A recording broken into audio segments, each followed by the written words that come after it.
right, kicking off our main card here, we've got Luke Ruffo versus Mason Kleinfeld. Luke here, fighting out a Pedigo submission fighting in Mount Vernon, making the trip out here. And then we got Mason coming out next. Great song, great walkout song. Coming out of Woodbury, Minnesota. Just 18 years old. Looking to make his Sub-Spectrum Pro debut, as well as Luke Ruffo on opposite him. Pedigo versus 10th Planet. It's a tale as old as time. A rivalry for the ages. Or maybe the last 5 years. Who knows? Well. Who knows, BP?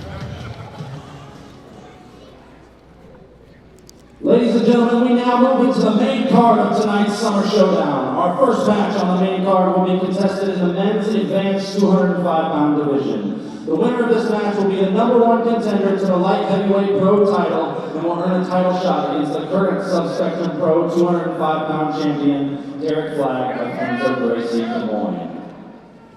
Introducing first, fighting out of the red corner, he is a purple belt, making his Sub-Spectrum Pro debut, representing Pedigo Submission Fighting by way of Mount Vernon, Illinois, Luke Ruffo.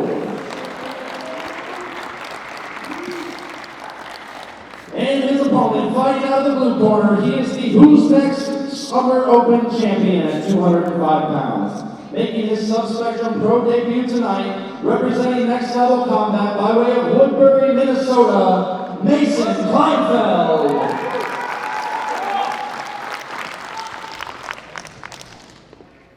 All right, setting up the special guest referee for this match. We got a Pedigo submission fighting guy in it, so our normally scheduled ref, Jordan Butler, taking a seat for this one. To avoid bias, we've got the man himself, JP Jordan Heitzman here, doing the damn thing. And Luke Ruffo coming in hot, kind of looking for that arm drag as Mason pulls guard, ending up in a tight half guard here. Looking to put some pressure on top while Mason here gets that underhook from the bottom. But not for long, as Luke starts to get it. Mason digging it back. Ruffo passed the knee line, but Mason has an underhook, so we've got a fairly even battle going on right now. You know, 10th Planet loves that lockdown. Let's see if we see some of that action. Absolutely, and I really dig this technique that Mason's using right here, this double underhook and then collecting it across the back with that gable grip. Really closes in your distance to your opponent and allows Mason here to get a more forward-facing guard using that butterfly. But Luke doing a great job hip heisting out to the side and getting back in that smashed half.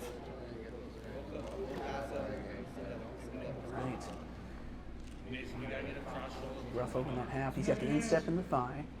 You know, Mason has the underhook, but he's getting it back now. Yeah, that instep is a real problem for a lot of people's guards. You know, puts a lot of pressure, really opens those knees up. And even with a double underhook from the bottom, it just allows the top person to really maintain close distance. Just there, Mason locks back up close guard for just a second. Luke backs the hell out of it, gets up to his feet, and we're going to see some more action here. You know, stylistically coming in. Oh! We got a blast knee cut from Luke Ruffo. Mason coming up on top, using that momentum against him, and electing to go back to the bottom. Again, we're in the section where there are no points. You know, top and bottom is merely a preference at this point.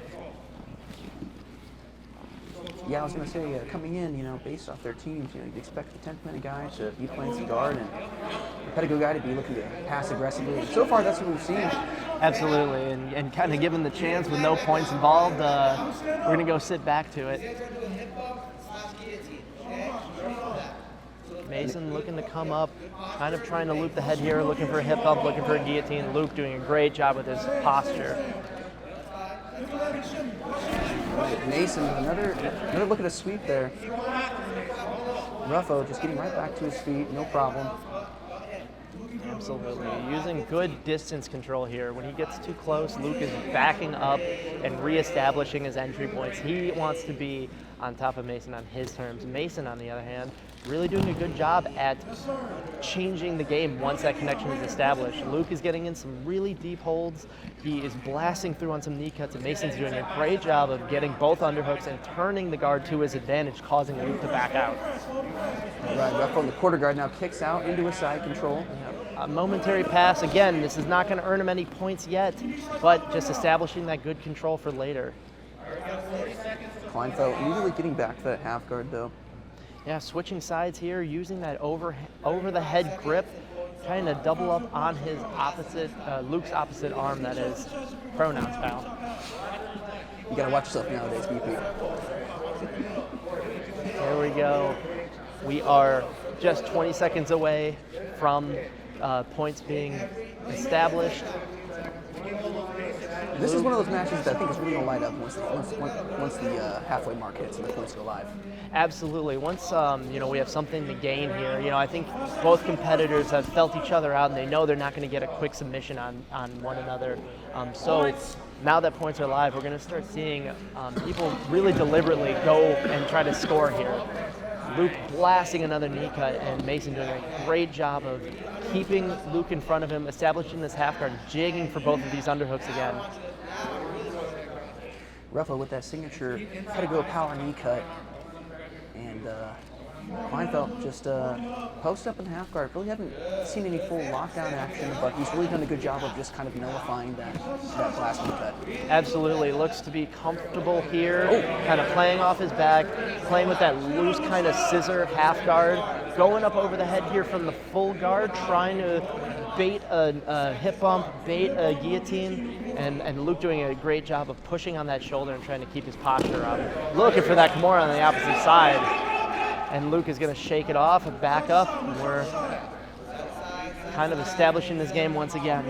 One thing I love about the 10th Planet guys is, they really have aggressive close guards. A lot of times in matches, especially at lower levels, you can see close guards stall out, but 10th Planet guys really come up and go after you. Yeah, and speaking of attacking, Luke rolling over the top here, looking kind of for a belly down armbar, maybe turning it into the Kimura, turning it over. He's on the bottom here, doing a great job, mindful of the rules. If that arm is coming out, Luke needs to get back up to the top, or he's giving up 2 points, and he does a great job of getting back to his feet here, establishing the natural order of things with Mason back in guard and Luke back on his feet.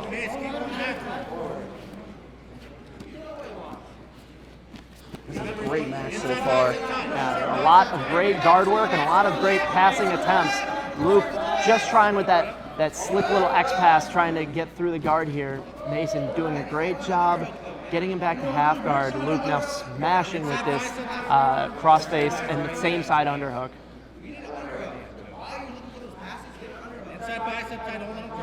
We've seen some good looks from Kleinfeld so far, but he really needs to be stomping some finishes here. If he wants to get on the board and wants to have some submission attempts, otherwise this top game is just going to keep wearing on him. Absolutely, and with just under 2 minutes remaining, the score is still 0-0. It seems like the first person that's going to put points on the board is going to walk away with this one. Ruffo kind of a low half guard here, looking to dig that underhook still. Kleinfeld just doing a really good job of keeping that underhook. Yeah, absolutely. Really trying to dig here, but Luke doing a real good job of pinning that underhook down with a body lock. Mason now coming over the top, as we've seen before, really trying to expose some space there around that far side Kimura. Yeah, Ruffo going low now on the body lock. The upper body work was not working out for him. Just misses a pass to mount attempt here in the quarter guard. Luke Ruffo is establishing some dominant position here and using that instep, really trying to pass. Forearms in the face, extending Mason across. Mason doing an absolutely phenomenal job of retaining his guard here. And it really is phenomenal. I mean, it looks like Ruffo's going to pass. He looks so close. He looks so sure. And then Kleinfeld gets a heel over an ankle, gets a quarter guard, gets a half guard. Right back to half guard. Absolutely. Right when you think those points are going to come up, Mason is doing a great job of re-entering the guard right in time, using this lockdown really effectively now to look to establish that Kimura on the opposite side. Luke's going to get up to his feet to kind of nullify that and really pinning him down here with the shoulder. Just 15 seconds left, and we need a score. 15 seconds left in regulation. Can we get a pass here? Can we get a sweep? Oh, Kleinfeld coming up. Kleinfeld's got the head. Back down, looking Ooh, again. looking for a guillotine now. Can he use it? Sweeping on top. And that is time. Not enough time there on that guillotine sweep to establish control. We're going into golden score overtime. Is that a guard pull or a takedown? Referee Jordan Peisman not awarding any points, calling it a guard pull. Luke wisely going for that shot right away. Mason also wisely sitting as soon as he can. Yeah, this is golden score. As soon as the first points are established, then that is going to be the match. Submissions are still live. Oh, Kleinfeld looking for a sweep again. Yeah. He gets about 50% of the way each time. He gets a little bit, seems to get a little bit closer each time, though.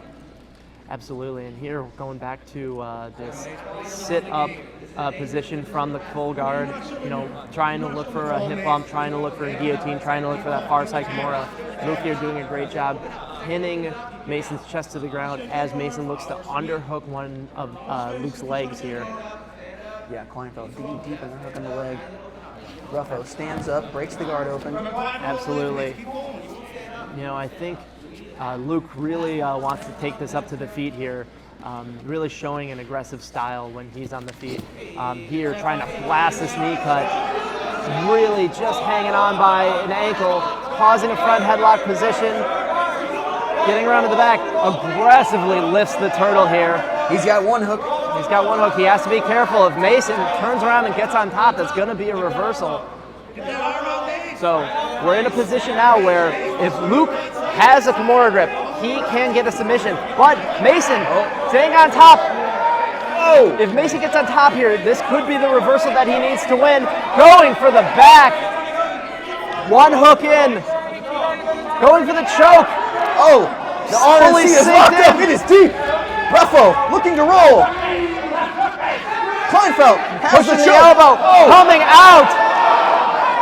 Luke getting on top, and we are going to stop right there. What a series of events.